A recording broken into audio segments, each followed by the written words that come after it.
De regreso, amigos, con la doctora Huelda Santiago, compartiendo con ustedes los detalles del examen visual comprensivo para que usted sepa qué es lo que tiene que pedir cuando decida finalmente que su salud visual es un asunto serio, ¿ah? Como debe ser. Bueno, amigos, tenemos artillería pesada ahora. Llegó nuestro querido amigo y colega de la doctora, el doctor Andrés Rivera Pacheco. Bienvenido, doctor, una vez más, y gracias por ese tiempo que yo sé que es bien valioso. Vale, gracias a ustedes por la invitación. Aquí de nuevo. Muy bien. Bueno, amigos, estábamos compartiendo con ustedes un sinnúmero de diagnósticos que no se van a poder hacer con los equipos del Foroptel y el Snellichan que le habíamos mostrado en los exámenes esos volando, ¿verdad? Que hemos hablado. Déjame añadirte algo, Ah, Eric, ok, que no, muy bien. no hablábamos de lo que eran las presiones intraoculares que se le toman a todos los pacientes en la oficina. Y hemos encontrado personas que se han, ¿verdad?, estado revisando supuestamente en otros lugares en un año o menos, muchas veces menos, y los encontramos con la presión descontrolada. Lo que ocurre es que no siempre se hace ese protocolo en todos los lugares. Debería ser, debería ser, pero no sé si tú recuerdas un caso, y era esta persona bastante joven. Tenía unos 46 años cuando yo le diagnosticó esta glaucoma, ¿verdad? Era una glaucoma eh, con unas presiones bien elevadas, porque no siempre se presenta con una presión elevada, pero yo podría decir que esa sería la más fácil de diagnosticar, pero eso es si le tomas la presión, ¿ves?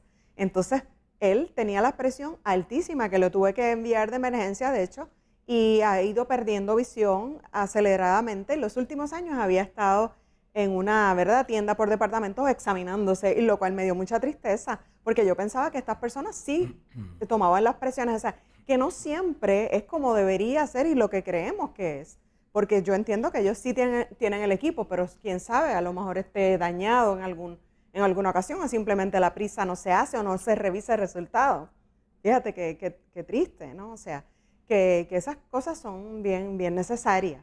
Esa prueba, usted debe preguntar, ¿me tomaron la presión? ¿Cómo la tengo? Esa prueba no debe faltar. Yo recuerdo claramente ese caso y fue bien triste. Muchas veces en estos lugares, amigos, hay un requerimiento de volumen tan alto que por mejor que el doctor tenga la intención, es que no puede porque necesita cubrir una cantidad enorme de pacientes y entonces obviamente el volumen va a sacrificar lamentablemente e injustamente para el paciente, va a sacrificar la calidad de lo que es un buen examen visual. Pero ya ustedes saben de eso. Bueno, amigos, quisiéramos que el doctor compartiera con nosotros desde el punto de vista educativo, porque el doctor es catedrático de la facultad de la Escuela de Optometría de la Universidad Interamericana de Puerto Rico, esa universidad de la cual nosotros estamos todos orgullosos, esa escuela, debo decir, la Escuela de Optometría, porque está entre las mejores escuelas de la nación americana. Y pues tenemos la dicha de que el doctor es parte de eso y entonces va a compartir con nosotros de la perspectiva educativa de este tema del examen visual comprensivo. Bueno, doctor, usted tiene los micrófonos a su disposición. Bueno, gracias a Wilda y Eric por la invitación. Sé que están hablando de lo que es el examen comprensivo y es bien importante y señalar que este examen comprensivo se le llama así porque va más allá de identificar o sacar una receta para espejuelos o para lentes de contacto.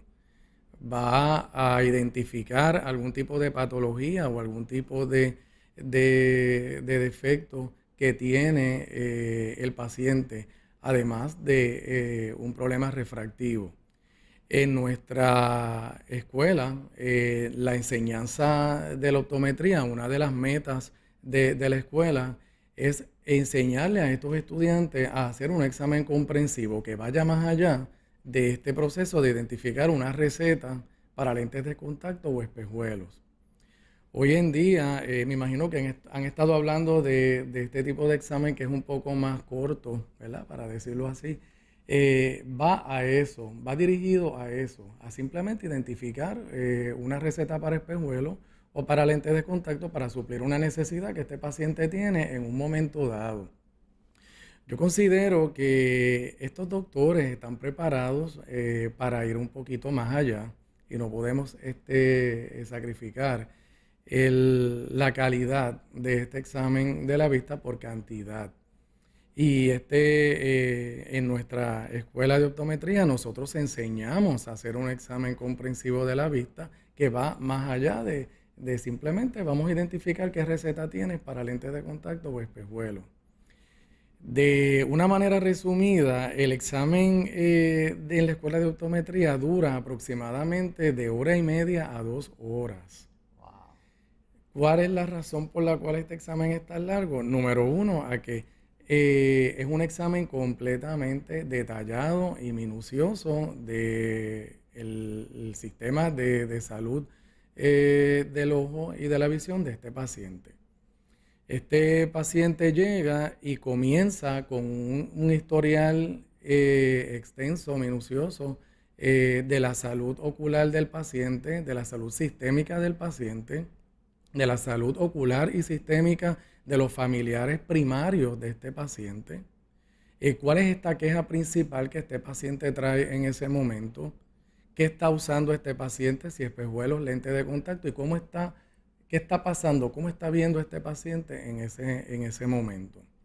Luego pasamos a un historial de dolor de cabeza aparte, completo, porque es importante, hacemos énfasis de ese historial para dolor de cabeza del paciente. También trabajamos con a qué se dedica este paciente, cuáles son sus pasatiempos, a qué dedica su tiempo adicional de la salud sistémica y ocular, y qué tipo de medicamentos está tomando este paciente, para qué los usa en ese momento, ¿okay? Si es alérgico a algún tipo de medicamento o aspirina o comida. Esa parte de ese historial es sumamente importante. La segunda fase de este examen de la vista, ya entramos entonces en unas pruebas de lo que nosotros le llamamos pruebas de entrada, donde vamos a medir la calidad de visión de este paciente, cuál es la agudeza visual de este paciente, si existe algún tipo de problema con su visión de color, si existe un problema con su visión estereoscópica, si hay alguna desviación ocular en ese momento, cómo están las pupilas de ese paciente. Esas son las pruebas de entrada que nosotros le llamamos al paciente.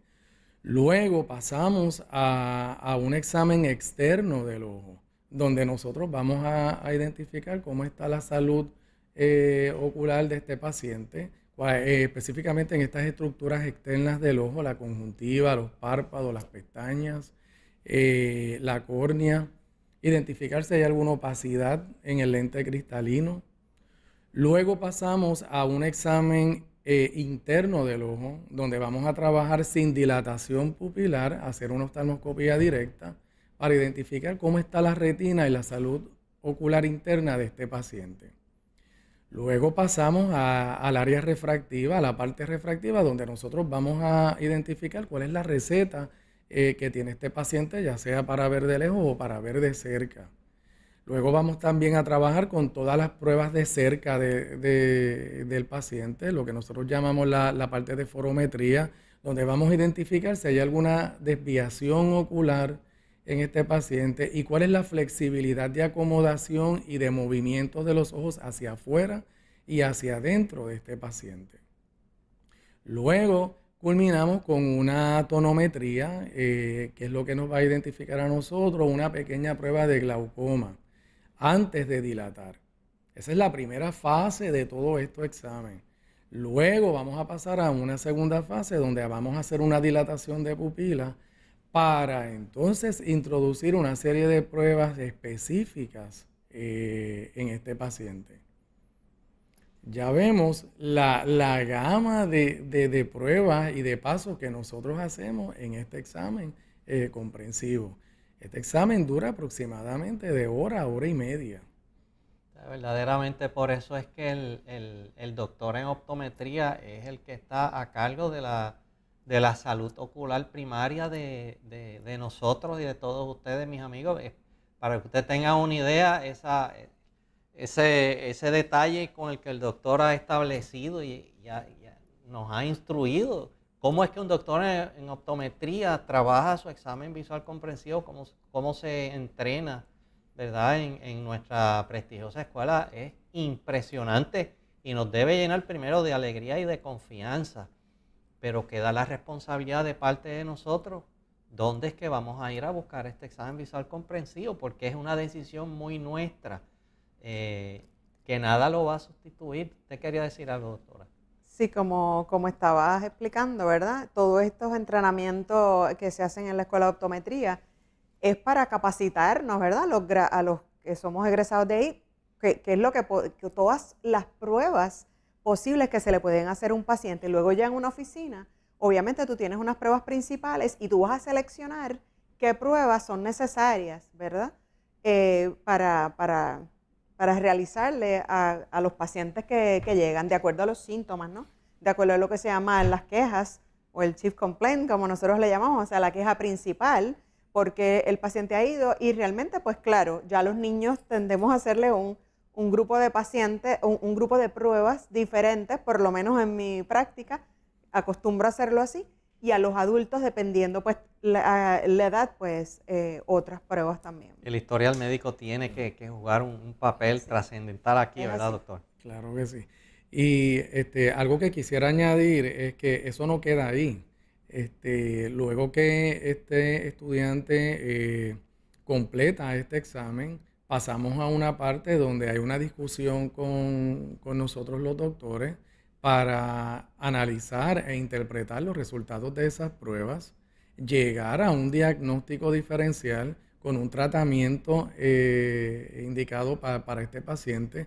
Y luego viene esta parte donde vamos a explicar a este paciente la razón de todas las pruebas que se hicieron, cuáles fueron esos resultados, qué es lo que tiene este paciente y cómo lo vamos a tratar.